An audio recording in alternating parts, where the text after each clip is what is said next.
बादशाह अकबर अपने मन में आने वाले हर तरह के सवाल, चाहे वह कितने ही उटपटांग क्यों ना हो, हमेशा बीरबल से पूछ लेते थे और उपेक्षा रखते थे कि बीरबल उसे उसका उत्तर दें। एक बार अकबर और बीरबल साथ में बैठे हुए थे। तब अकबर ने बीरबल से कहा, बीरबल, मुझे एक ख्याल हमेशा ही आता है कि तुम जो इतने बुद्धिशाली हो, तो तुम्हारे जो पिता हैं वह कितने बुद्धिशाली होंगे। और मेरा मन है कि एक दिन तुम्हारे पिता को जरूर मिलूं और देखूं कि वह बुद्धि में तुमसे भी बढ़कर है या नहीं। बीरबल ने अकबर से कहा, महाराज, मेरे पिता एकदम सीधे साधे, भोले भाले और गांव में रहने वाले सरल आदमी हैं।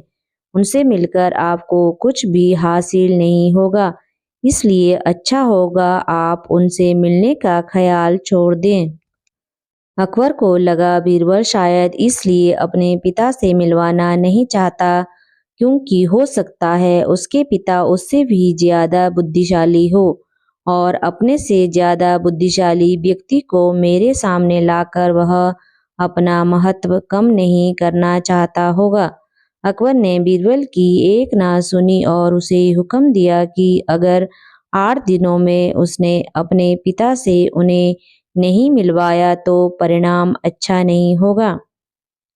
बीरबल के पास और कोई चारा नहीं था, तो बीरबल ने गांव से अपने पिता को संदेश भिजवाकर बुला लिया। बीरबल अब सच में दुविधा में था क्योंकि उसके पिता सच में बहुत सरल और भोले भाले आदमी थे। बीरबल ने अपने पिता को अच्छे नए कपड़े खरीद कर दिए और उन्हें एक बात कही कि चाहे कुछ भी हो जाए, अगर अकबर भला बुरा कहे या गुस्सा करे, आपको उनके सामने बिल्कुल मुंह नहीं खोलना है। बीरबल के पिता अपने बेटे की यह बात मानकर अकबर के दरबार में गए।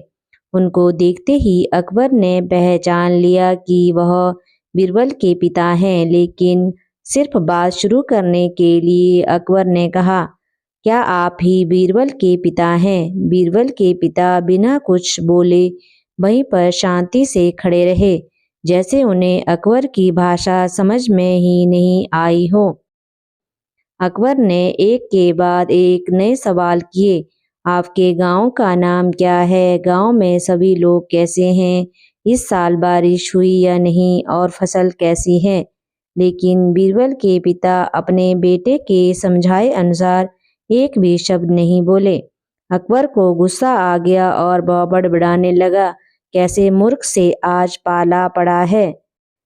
मेरी ही मती मारी गई थी जो ऐसे मूर्ख को अपने पास बुलाया, जो इतने सरल सवालों के जवाब भी नहीं दे सकता। मूर्ख शब्द सुनकर बीरबल के पिता को मन ही मन काफी गुस्सा आया, लेकिन फिर भी वह शांत रहे। आखिरकार अकबर ने उन्हें जाने के लिए कह दिया। वो वहां से चले गए और घर जाकर बेटे बीरबल को सारी बात बताई। बीरबल ने उन्हें समझाकर गांव वापिस भेज दिया। 2 दिन बाद जब अकबर बीरबल से मिला तो अकबर बीरबल से पूछने लगा, बीरबल, एक बात बताओ, जब हमारा पाला किसी मूर्ख से पड़ जाए तो उस स्थिति में हमें क्या करना चाहिए और कैसे करना चाहिए? बीरबल इसी मौके की तलाश में था। बीरबल ने तुरंत अकबर को जवाब दिया, महाराज, जब भी हमारा पाला किसी मूर्ख से पड़ जाए तो उस स्थिति में सबसे बेहतर जो हम कर सकते हैं वह है चुप रहना। ठीक उसी तरह जिस तरह से मेरे पिताजी आपके सामने चुप थे। यह सुनकर अकबर का मुंह देखने लायक था, क्योंकि बीरबल ने न सिर्फ अपने पिता का बदला ले लिया था, बल्कि यह भी साबित कर दिया था कि सच में अगर कोई मूर्ख है तो वह अकबर है, ना कि उसके पिताजी।